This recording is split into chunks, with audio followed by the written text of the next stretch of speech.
ഓരോ വീട്ടിലും അതാണ് സംസാരം. ഉമർ റളിയല്ലാഹു അൻഹുവിന് വലിയ മാറ്റങ്ങൾ വരികയാണ്. ക്ഷമിക്കാൻ പഠിക്കുകയാണ്. നബി സല്ലല്ലാഹു അലൈഹി വസല്ലം ഉമർ തങ്ങളെ ക്ഷമയുടെ പാഠമാണ് പഠിപ്പിക്കുന്നത്. ക്ഷമാശീലം പരിശീലിക്കുക, അതിൻ്റെ മഹത്വം മനസ്സിലാക്കി കൊടുത്തു. അനുസരണയും അച്ചടക്കവും പഠിപ്പിച്ചു കൊടുത്തു. മക്ക പട്ടണം മുസ്ലിമുകളെ ബഹിഷ്കരിച്ചു. പറഞ്ഞറിയിക്കാൻ പറ്റാത്ത ത്യാഗങ്ങൾ സഹിക്കുകയാണ്. സഹനം, ത്യാഗം, ക്ഷമ, അങ്ങനെ നിരവധി ഗുണങ്ങൾ സ്വായത്തമാക്കുകയാണ്.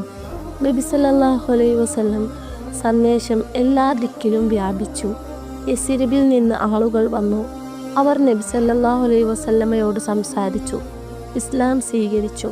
പിന്നീട് മുസ്ലിങ്ങൾ യസ്രിബിലേക്ക് ഹിജ്റ പോയി. ഒരു കൂട്ടം ആളുകളുമായാണ് ഉമർ റളിയല്ലാഹു അൻഹു ഹിജ്റ പോയത്. പല പ്രമുഖ വ്യക്തികളും ആ സംഘത്തിൽ ഉണ്ടായിരുന്നു. അവർ ഖുബായിലെത്തി അവിടെ താമസിച്ചു. നബി സല്ലല്ലാഹു അലൈഹി വസല്ലമ വരുന്നതും കാത്ത് അവിടെ നിന്നു. നബി തങ്ങൾ വരട്ടെ, എന്നിട്ട് ഒരുമിച്ച് യസ്രിബിലേക്ക് നീങ്ങാം. ദിവസങ്ങൾ കഴിഞ്ഞപ്പോൾ നബി സല്ലല്ലാഹു അലൈഹി വസല്ലമ എത്തി. കൂടെ അബൂബക്കർ സിദ്ദീഖ് റളിയല്ലാഹു അൻഹുവും എത്തി. 2 ദിവസം കഴിഞ്ഞതിന് ശേഷം അലി ഇബ്നു അബൂ ത്വാലിബ് റളിയല്ലാഹു അൻഹുവും എത്തിച്ചേർന്നു. സന്തോഷത്തിൻ്റെയും സമാധാനത്തിൻ്റെയും ദിവസങ്ങളാണ് കടന്നു പോയത്. പിന്നെ മദീന പ്രവേശനം.